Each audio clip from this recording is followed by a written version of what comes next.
నిన్ను చూసినప్పుడే కనకదుర్గకు నేను మొక్కుకున్నా, నీకు కన్ను కొట్టుకుంటానని, నిన్ను కౌగిలించుకుంటానని.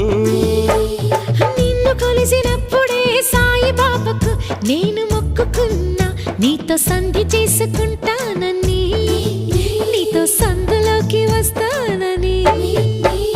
రాఘవేంద్ర స్వామికి మొక్కుకున్నా, నీతో భాగస్వామినవుతానని. మూడు కళ్ళ శివునికి మొక్కుకున్నా, నీతో 3 రాత్రులవ్వాలని.